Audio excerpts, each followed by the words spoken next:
His Excellency Mr. Kosivi Aikoi, Minister of Environment and Forest Resources of Togo.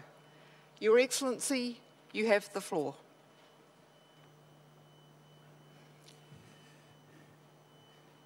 Monsieur le Président de la Conférence des Partis, Madam President of the Conference of the Parties, Excellencies, ladies and gentlemen,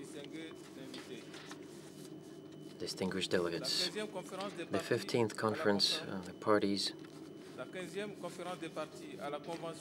to the UN Framework Convention on Climate Change, which is taking place in Copenhagen,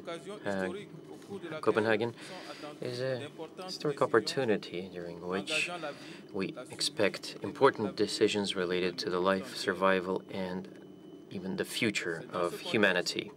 It is in this context that the delegation of Togo, a country that is very much vulnerable to climate change, would like to contribute in a constructive manner,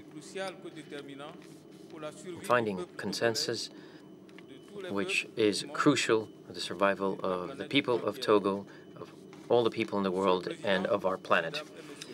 Madam President, ladies and gentlemen, during the last 15 years, my country, Togo, has faced a whole series of events related to climate change which highlight its vulnerability as a coastal country in the western part of Africa. Togo has faced, in 2008 and 2009, floods that have led to loss of life and affected tens of thousands of people, destroying many parts of our social-economic infrastructure. In addition, the phenomenon of the degradation of natural resources, translated in desertification, soil erosion, bushfires, and deforestation, have serious impact on agricultural productivity, the loss of biodiversity, loss of crop and croplands, and the growth of risks of diseases, coastal erosion, and imbalances in our ecosystems. If we look at the multiple causes of climate change, we can note that the question of deforestation requires special attention. The level of forest cover, which today is 7% of our national territory, is one of the lowest in the continent. On the contrary, the rates of annual deforestation are amongst the highest in Africa, 4.5% each year. In light of what I just said, we believe that our legitimate quest for a better life, which is at the origin of climate regulation on the planet, we have to engage the international community here in Copenhagen to take decisions to avoid ecological disaster.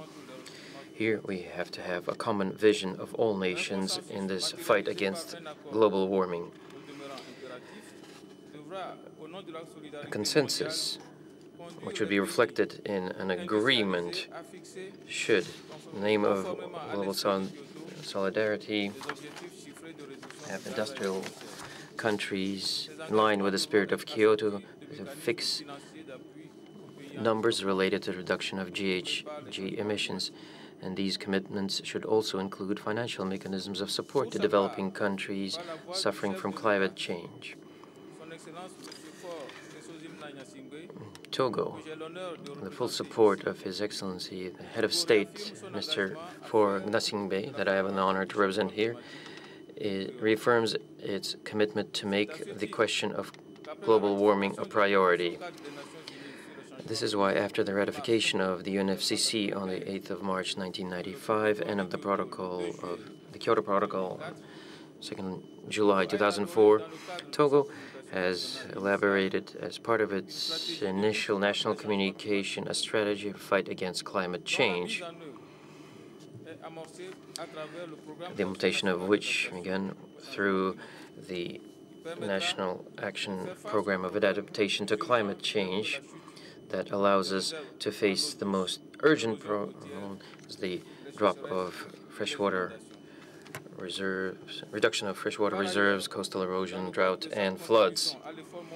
In addition, as part of the global effort aimed at mitigating the effect of GHG emissions and for the preservation of ecosystems that favor sustainable development, Togo intends to bring the level of forest covered territory from 7 to 15% by 2030, and then up to the level of 30% by 2050. It is within this framework that Togo is planning to organize next year a roundtable with our development partners.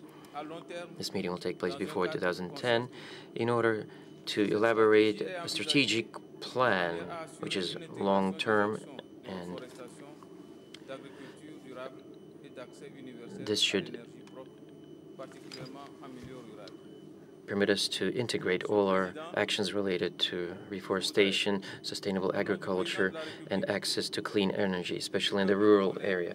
Madam President, on behalf of the President of the Republic and Togolese people, I would like to express the hope that Copenhagen would lead us to a new consensus to the benefit of peoples of the world. Thank you very much.